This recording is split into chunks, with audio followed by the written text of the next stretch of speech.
Dieu tient compte de sa miséricorde, Dieu tient compte de sa souveraineté, il bénit qui il veut, quand il veut, comme il veut. Alléluia. Les gens ont décidé autrement, ils ont donné Léa. Mais Jacob savait une chose, il savait que c'était à partir de Rachel que lui, Jacob, son nom allait changer. Il savait que c'était à partir de Rachel que lui, véritablement, il allait être appelé un patriarche. Il dit, si vous m'avez donné Léa, j'étais venu pour une seule femme. Mais comme vous voulez que j'ai deux femmes, il n'y a pas de problème. Je vais travailler encore 7 autres années pour Rachel. Il ne s'est pas découragé. Pour dire que les grandes choses que Dieu nous prépare, nous devons nous armer de courage pour aller chercher ces choses. Parce que parfois, ça se trouve entre les mains de nos ennemis. Frère, quand quelqu'un dit, Dieu, il m'a promis, Dieu m'a donné, je vais vous dire une chose, aucune bénédiction n'est donnée. Toute bénédiction est acquise. C'est-à-dire sur le prix de ton sang, au prix du sacrifice, que tu peux rentrer dans la bénédiction de l'Éternel. Alléluia. Je vais travailler cette année. Et quand il a travaillé cette année, il a eu Rachel. Et la joie a commencé à inonder son cœur. Alléluia. Mais regardez, quelqu'un pour qui tu as souffert, cette personne-là ne peut pas te donner la joie. Au contraire, celle que tu maîtrises bien, celle qui ne te pas dans ton plan, c'est elle qui te donne des enfants. Hey. Aïe. Alléluia. Écoutez-moi bien. Écoutez-moi bien. Ce que Dieu a véritablement destiné à la grandeur, il les met dans le carquois d'abord. Ils sont cachés. Ils sont cachés. Dieu ne peut pas sortir ces personnes-là comme ça. Rachel était cachée. Elle qui était la femme de la destinée. Elle qui était la femme bénie, choisie par Dieu de Dieu. Celle par qui celui qui allait sauver Israël allait naître. Cette femme-là était dans le carquois de l'Éternel. Mais à un moment donné, la Bible dit que Rachel s'est rendue compte qu'elle n'enfantait pas. Pourquoi? Pourquoi est-ce que moi je ne peux pas enfanter alors que ma soeur à côté est en train d'enfanter? N'est-ce pas pour moi que je donne à travailler 14 années? Pourquoi je n'enfante pas? Jacob, enseigne-moi sinon je meurs. Et Jacob va lui dire, c'est pas moi qui donne l'enfant. Demande à mon Dieu qui t'a rendu stérile. Demande à ton Dieu qui t'a rendu stérile. L'opprobre était sur Rachel. La honte était sur Rachel.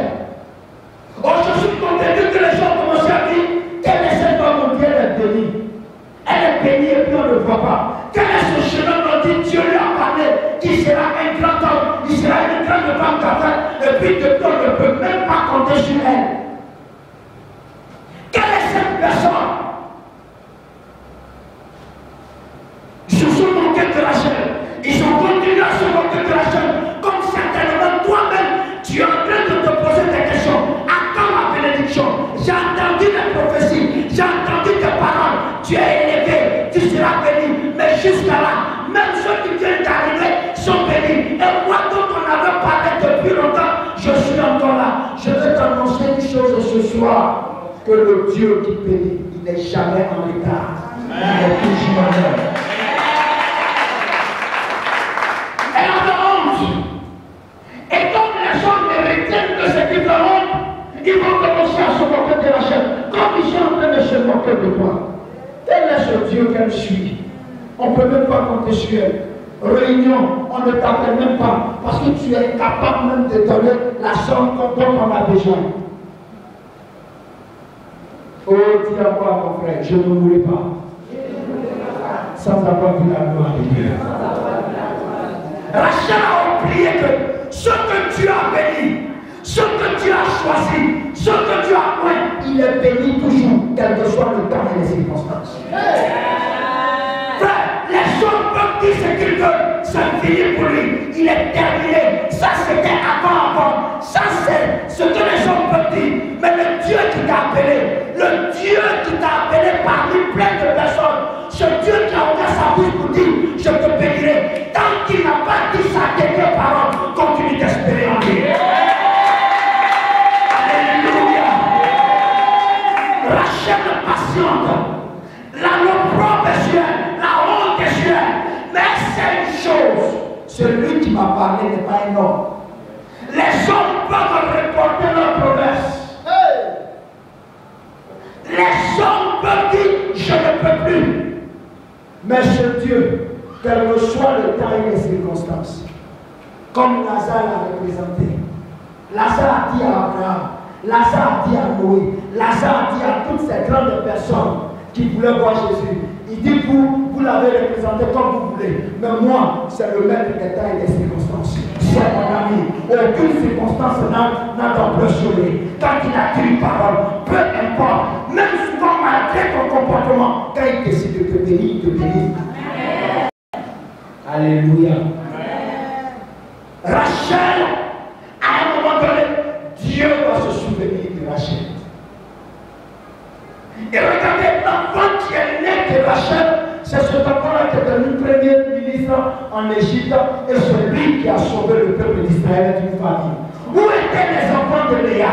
Je vais t'annoncer une chose, tu t'appelles Rachel ce soir, et peu importe ce que les gens disent, le temps de l'Éternel est arrivé, et c'est cette année, tu ne mourras pas, tu verras la gloire de Dieu. Avant que cette année ne finisse, Dieu se souviendra de toi.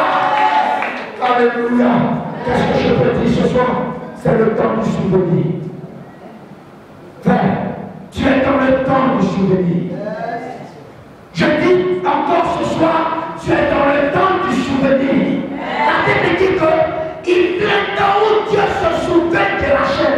Quand Dieu commence à se souvenir de toi, ça ne dépend plus de ce que tu as fait, ça ne dépend plus de comment tu es, ça ne dépend plus de qui tu fréquentes. Quand Dieu se souvient de toi, ça dépend de lui-même, ça dépend de l'alliance qu'il a fait avec toi.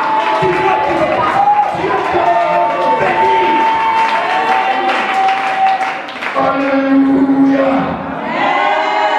Qu'est-ce que Rachel avait fait? Les gens nous fatiguent, soit dans cette position. Je suis d'accord que tu sois dans une position qui peut plaire à Dieu. David était dans quelle position?